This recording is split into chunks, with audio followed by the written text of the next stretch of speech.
Welcome to the Miracle You, guiding you on the journey towards finding passion and purpose, and how to discover, create, and live a life by your design. Whether your success has been plentiful or your missed opportunities have been overwhelming, we can help you become a more empowered, masterful person and show you how to share your gift with the world.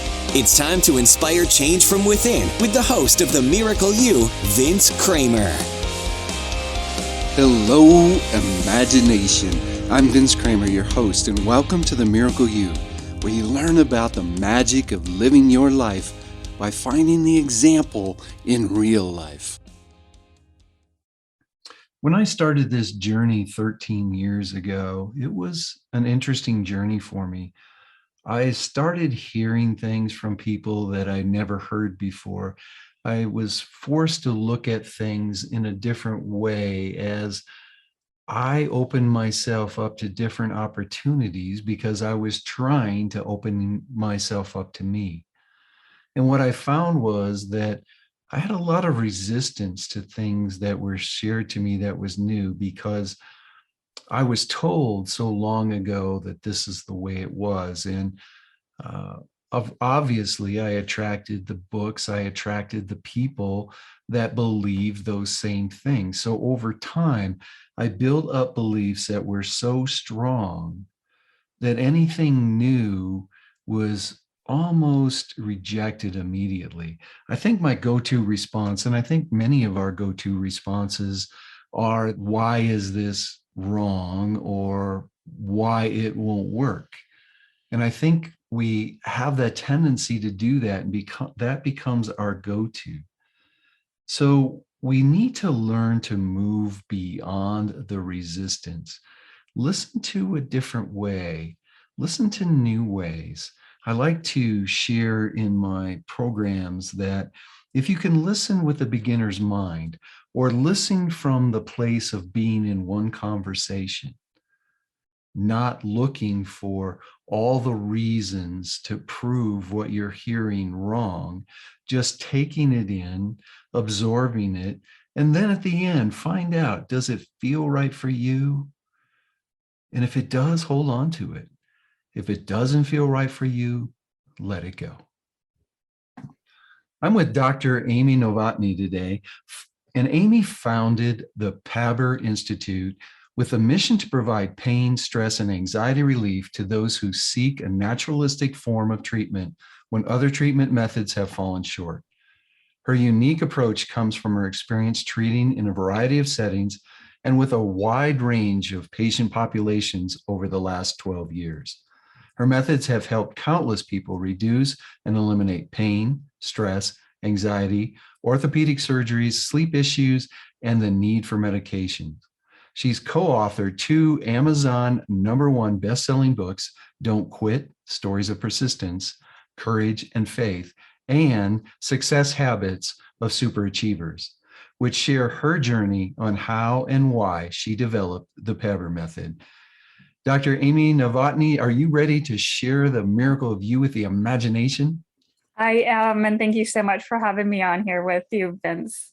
I'm pretty excited because I love the fact that we're starting to be more and more inclusive in the world on bringing opportunities for people to experience pain-free, stress-free, anxiety-free, or at least some relief from it, looking at other methods other than medications, because so many things are going on in the opiate world and what's happening. So it's so exciting to have somebody who's bringing their gifts and talents to the world to really help relieve some of that, but on the same note, opening the door for more people to live their divine intent because they're experiencing less anxiety. So it's great to have you here. I can't wait to hear the story, and I'm sure I'm going to have lots of amazing questions for you to answer. But before we do that, could you share a little bit more about yourself and what you're doing? Sure. So one of the biggest things I see out there is, like you mentioned, we often turn to medications and surgeries for issues with our body. And if we take a step back and look at what is the potential of our body, we can really shift a lot and transform a lot in our body and gain more control. And so that's kind of my mission here, is teaching people how to have control over their body again. And it all started, I got my doctorate in physical therapy, started training people in the sports and orthopedic world, working with people to get them out of pain. But everything that I was doing and applying was something external to their body. And I saw that as a problem, because when they went away, yes, it could hold for a little bit, or if they do some strengthening, they were doing something external to their body too.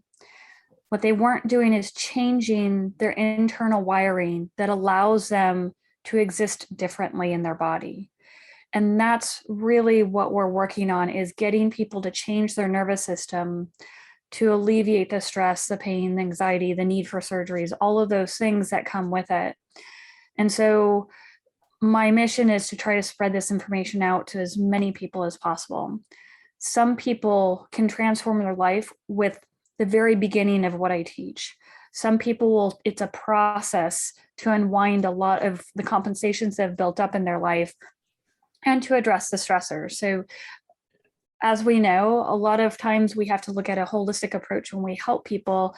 And so if we can do that and really address multiple areas of a person's body, health, mind, spirit, we can shift them and transform them more than just saying, okay, you have knee pain, let's look at that. And so I've been lucky that I started out in the physical therapy world, and I was exposed to the right people at the right time that got me thinking differently. It got me looking at, okay, what is going on with how we breathe? There's a lot of breath work out there that look at breathing, that change the rhythm of your breathing or change how you breathe. But it was more than that I was able to see because of my past experiences. I was able to realize that your breathing can affect your nervous system, that fight or flight nervous system, or it can help you calm down. But there's a key with breath work that's often not talked about, and that is your body position. How you breathe is dependent on the position of your rib cage and other parts of your body. So if we really want to have an impact on how we breathe, we also need to look at the body and the movement of the body and the position we hold it in. And that's where I was lucky to have that experience of looking at that. And I was also training for the Boston Marathon, and I was experimenting on myself. And I realized that if I could change my rib cage to really help my breathing process and access my diaphragm differently, all of a sudden I could calm myself down in the middle of a 7-minute per mile run on a treadmill for 8 miles, and I could get myself out of pain. And I took that and I thought, okay, did something just happen to me that is new in my world? Or is this something that everyone knew about, that all of a sudden I could just calm myself down just like that? So I started talking to other people, and I started realizing, okay, this is something that I stumbled on. I could change the way I breathed and held myself, calm myself down, get rid of any tightness, pain, didn't need to stretch after I got off an 8-mile run. I didn't need to do anything. And so I started experimenting and saying, okay, I'm going to play on people with their permission, of course, and then start putting this into a process. And that's what I've done. And now I started with it in person, but then I've now branched off to doing this virtually, because people can learn without the in-person aspect of it. And it's helped people all over the world now. And so I'm very grateful to share this with as many audiences as I can. You know, one of the things that we teach at Imagine Miracles is to watch for the messages, watch for the signs. And obviously, this is a calling of yours. I can see your passion. I can tell that this is, you know, that this is why you're here. What kind of messages came to you to lead up to this discovery and understanding? Well, it was interesting because I was working in a clinic and I'd see people in chronic pain, and I had that feeling inside me that I didn't have the correct answers, that everything I was taught in my doctoral studies, there was something that wasn't quite correct and I wasn't seeing the whole picture. So I knew that, but then at the time I didn't know how to get that information. And then when I was on that treadmill, and I remember blowing out and dropping my rib cage down, because we're often taught when you blow out to suck your gut up and in to try to push air out. I did the exact opposite, and all my pain went away just like that. I knew I was on something, and it was scary because I was excited about stumbling on something that, maybe I'm sure there's someone else in the world who knows about this. But in my world, I didn't know anyone else who did something like this. And then I'm scared because now I have to go against the rest of the medical professional world in the Arizona area where I was practicing.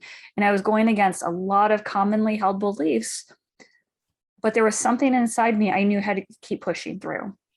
Even when I had a ton of resistance from doctors who said, I won't send people to you if you do any breathing with balloons or straws.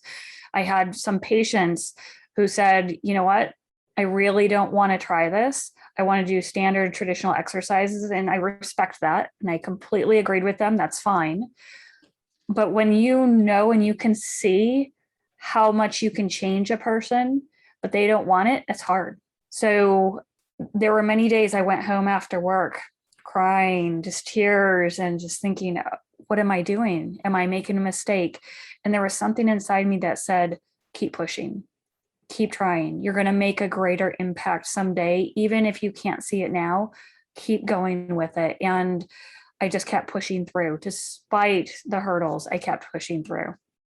As you're talking about pushing through, you brought up a couple things that many people experience in the resistance from the outside in, that which causes some resistance then from the inside out. And the good thing is, you know how to relieve all of that anxiety, but many people don't. What did you go through when your peers and the doctors that were prescribing patients to you started giving you this resistance? What first of all did you go through internally on how you felt about that?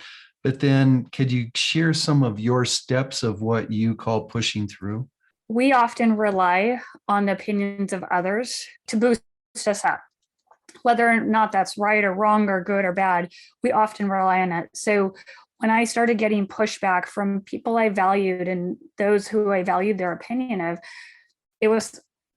it took me back. And at first I thought, okay, am I making this up?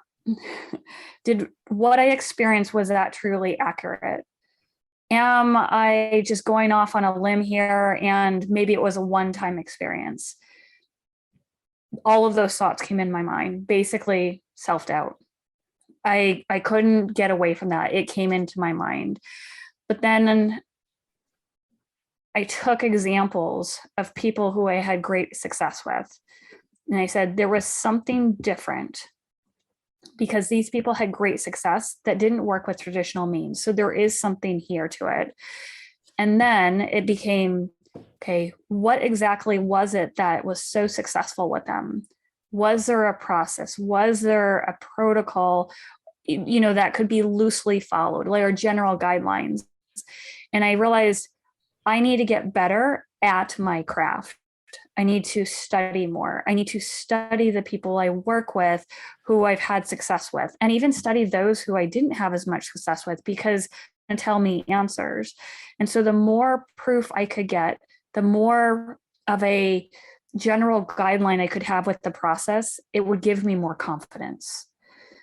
And I really took to heart people who didn't do as well. And I said, okay, what was it? Did I move too fast with that person? Did I not teach them something? And I still do that to this day.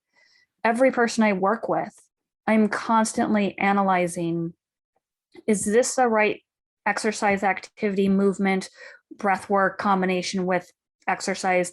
Is this the right thing for this person at this moment? Because I know where I need to get with them, but I have to discover the pathway based on all of their history. So for me, pushing through was get better, learn more, study more.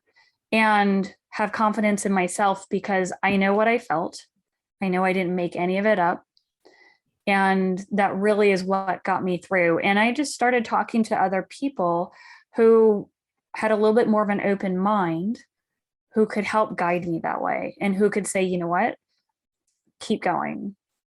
I just improved my support system as well to make sure that I did have some positive along with the negative, because I do want criticism. I do want it if it's constructive, because that helps me grow more.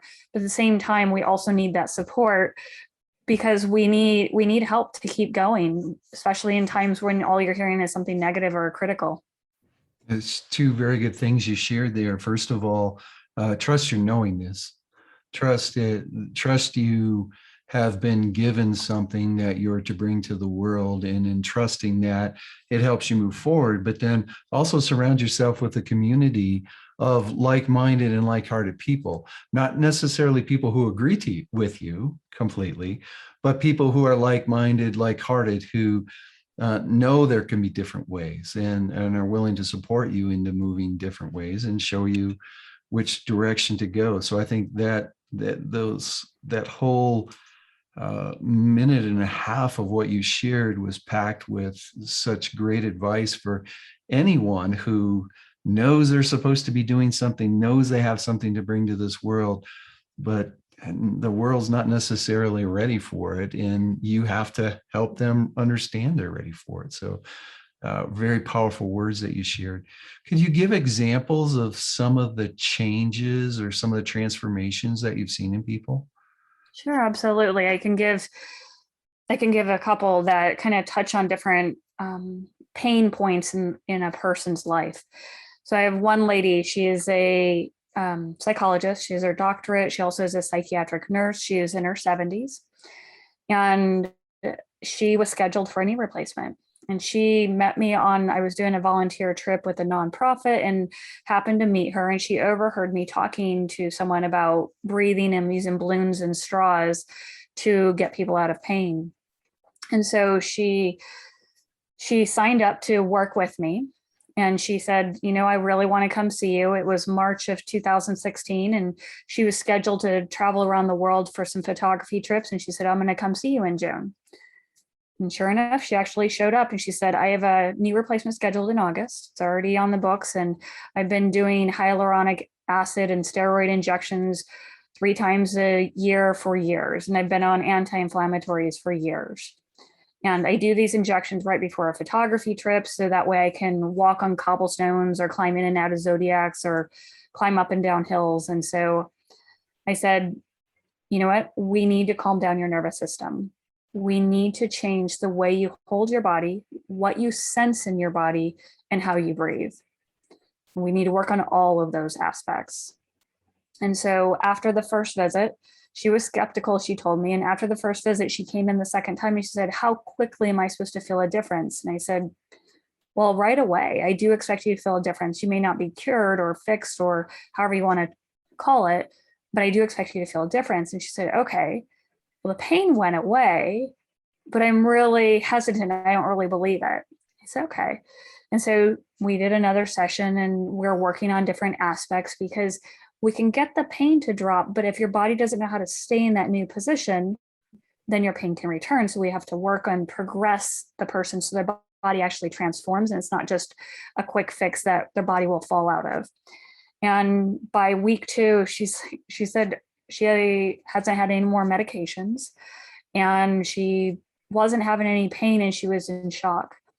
And so that second week she canceled her surgery, and that was back in 2016. She hasn't had an injection since then. She hasn't had any anti-inflammatory since then. She's now in her mid to late 70s and she's traveled all over the world. And she's doing wonders. She's amazing, amazing recovery. So I'll give you another. So that was kind of a chronic pain situation. I have another one where I have a naturopath who tore his ACL, MCL, and got his medial meniscus in a athletic injury, and he didn't want to have surgery. And when he came in to see me, he was limping, he had a brace on, and he actually didn't really believe in what I did per se and didn't see the real impact. He said he knew breath work. He's been teaching breath work for years. And when I had him do the specific technique that I teach, a lot of it went against his methods of breath work because he was used to sucking in his gut as he exhaled instead of letting it come out. But by the time he left, his leg was straight. He wasn't walking on the brace. And 5 sessions later, he was back to playing tennis. So, and he was walking normally, even within the ACL tear. Another situation, I'll give you one more, kind of more on the anxiety scale. So I had a lady who was sent to me by a psychiatrist who had severe anxiety, didn't really leave her house. She worked virtually, so she was able to go through, and she was having trouble. She had that pit of the stomach, anxiety issues, gut issues. She didn't really do anything. And she used to be a high level entrepreneur. She had a business. She was in the public eye, just couldn't do it anymore. And slowly over the years, her anxiety just crept up. And so we worked with her, and now she's back to socializing. She just hiked 10 miles a few weeks ago, and she's doing great. She's able to control everything. She's knows how to calm her body down and back into the world and doing fabulous things. Great examples. Let me ask you this: with the change in your breathing, the change in your body position, what is that actually creating? And you might not be able to answer that but and I know I'm putting you on the spot. The change of the body position, the difference in the breathing, how is that changing the connection between the mind, body, spirit? I'm going to back up a little bit. So we have a nervous system called your autonomic nervous system. It runs our organs, our heart rate, blood pressure. It controls all that. And there's 3 components to it. Your enteric, which is your gut, your digestion. Then you have your sympathetic nervous system, which is that fight, flight, freeze mode. And then parasympathetic, relaxation, rest, digest, repose. All of our stressors in daily life kick us into fight or flight mode. And what happens is they can add up. And I'm going to give you just a brief overview. Mm-hmm. They add up, and what often happens is we get enough stressors and it kicks us above a threshold, and we have a hard time falling down from that or bringing ourselves back down. And so as that's happening, there are changes in how our muscles work. When you have a stressor, your muscles tighten up throughout your body without your brain's awareness. And over time, that continues to build. And you may feel like you have tightness, or you get up in the morning, you feel like you're 120 years old, or you have tight hamstrings. All of those are indications that your body's musculature is changing based on the level of stresses that you have. Now, what happens is when we stand or hold ourselves in a certain position and elevate our rib cage, especially when we do that Superman posture, chest out, shoulders back, suck up your gut, what that does is that actually kicks you into fight or flight mode even more. Your muscles tighten up even more. And if you don't recognize that and change that and let yourself go, that becomes your new norm. Because your fight or flight nervous system lies along your spine. So when you lift up your chest and pull your shoulders back, you're contracting the muscles along your spine and crushing on that fight or flight nervous system. So it ramps you up. So now your physical body is in a state of fight or flight just based on how you hold yourself. And because you've lifted up the front ribs, now you've decreased the effectiveness and the use of your diaphragm.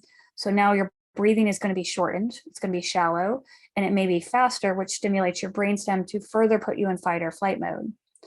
So all of these things about how we position ourselves and how we breathe sets us up at an elevated state where we're ramped up, which then affects the mind, because now our mind and our spirit, it recognizes our body state. So if we're put in this high alert state, now our brain chemistry is going to change to reflect that. So when something happens to us that's a stress trigger, we're more reactive emotionally and mentally to that stress trigger, all because our physical state dictated that we be in that elevated high alert state. So there is a huge connection between your body, your brain chemistry, how your spirit, like especially if you consider your spirit, your purpose, why you're here.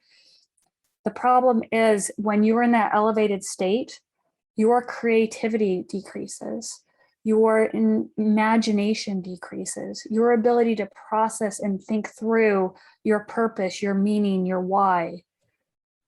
And so we have to work with the body to help it realize, you know what, I'm going to be in a resting state to allow me to discover who I am, to discover why I need to be here, to help my brain chemistry change so that it reflects creation, imagination, positivity, purpose.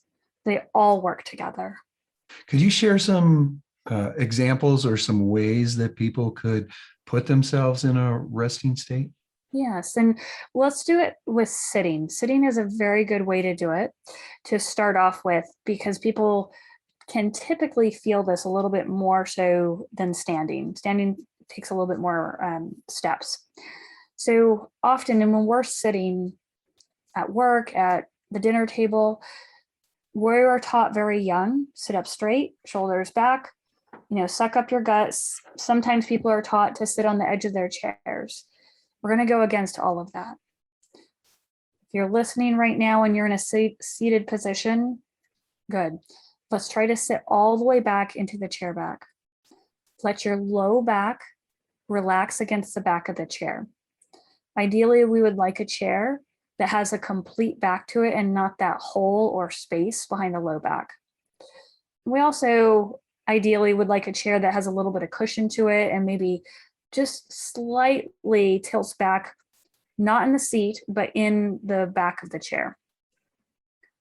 When you sit back, now allow your tailbone to curl underneath you. And what that does is it helps the low back melt into the back of the chair and turn some of those muscles off. Now we need to then look at our feet. We want our feet flat on the ground. For those of you who are on the shorter side, it might mean putting some books under your chair or lowering the chair down. The next very, very critical aspect is looking at your knees. Your knees, we want them at the height of your hips or slightly higher. That allows your low back to relax and to turn off, allows your tailbone to curl under you without you straining to do it or using the front abdominal muscles to do it. It is so critical. I can't tell you how many people I can get to calm down just by putting their knees slightly higher than their hips and also turning off that back pain and that tension in the back. And so now in that position, if you allow your belly to spill out, which I know no one likes to do, that's your gatekeeper to your rib cage. When your belly button relaxes, your breastbone and your ribs can now drop down to allow your body to come off of that high alert. And so from there, we add in a breathing process and you start to work on dropping your rib cage down so you can feel the full effects of relaxation. And this can actually even put people to sleep. And I've done this on Zoom where you work with them and you're teaching them, they're going through this breathing, they just fall asleep because they've been on high alert for so long that they're not getting sleep at night. They're having sleep issues. And so if you're ramped up all day, just because you close your eyeballs doesn't mean that you're going to just be able to fall asleep. So this can help with sleep as well. What would you like to see? What change would you like to see in the world?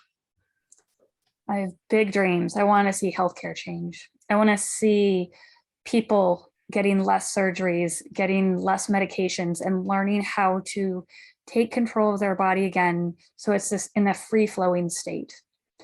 There is very much value to surgeries and certain medications. I completely understand that, but I want to see less of those because there are many surgeries out there that if people want to make a change to their body, they can see a reduction in those surgeries. And it all comes to, what do we want? Do we want to put in some work to transform our bodies? Yes. But the problem is a lot of times people don't meet the correct person that helps them along that journey. And so I would love to get all of this information out there so people have that choice, because that is what it comes down to. Is I can choose to work on controlling my nervous system, or maybe I do want the surgery. Maybe I do want medications. But if we can get information out there, it gives people greater choices to, make for themselves. That's something that at Imagine Miracles we agree with. At least educate yourself, bring yourself into that higher level of awareness. You still have free will, you still have choice. Yeah. But when you have more choices and you can, shall we say, serve yourself and serve the wholeness of you, it makes a big difference in how you live day to day and your ability to live your divine intent, to make the difference that you're meant to make in the world. Believe it or not, Amy, we're already at our end of time, but could you share a piece of parting guidance with the audience to help them on the journey that you're preparing the world for? Absolutely. One of the things I recommend that people do is take a look at yourself throughout the day. Are you holding your gut up and in? Are you holding your breath? If so, let your belly out, let your ribs drop, and keep blowing out. Just really monitor yourself, because you can make changes to your nervous system with just short little practices throughout the day. And it is so powerful. It truly can change your life. We just need a little bit of help along the way to unwind what life has thrown in our body. Could you share how people can get in touch with you? Absolutely. So great way to do that is amy@paberinstitute.com. So it's AMY@paberinstitute.com. And I say that because I like to connect with people. So if you have a question about what we went through, or I do free 15-minute consults, just mention how you heard about me through this podcast, and we can go through, do you need actual help? Do you want some free resources? My website, paberinstitute.com, has some resources, but let me know what you need and I would be glad to get you on your journey. I'll make sure all that's available to everybody on the show page. Just go to themiracleyou.com, look for Amy's episode. All that information will be available. Dr. Amy, thank you so much for sharing your dream, sharing your divine intent with us today. I know you're going to make huge differences in the world, and I appreciate you for how you're showing up. Thank you so much, Vince. I appreciate your time. You're welcome. On behalf of Mary, my wife and business partner, and the entire Imagine Miracles team, we want to wish each and every one of you a miracle day. You've completed this episode of The Miracle You, but we have plenty more to help you discover your own personal passion and purpose.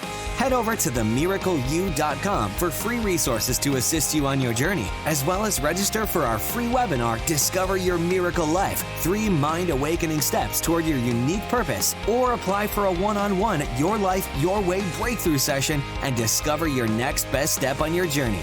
All available exclusively on our website. That's themiracleyou.com.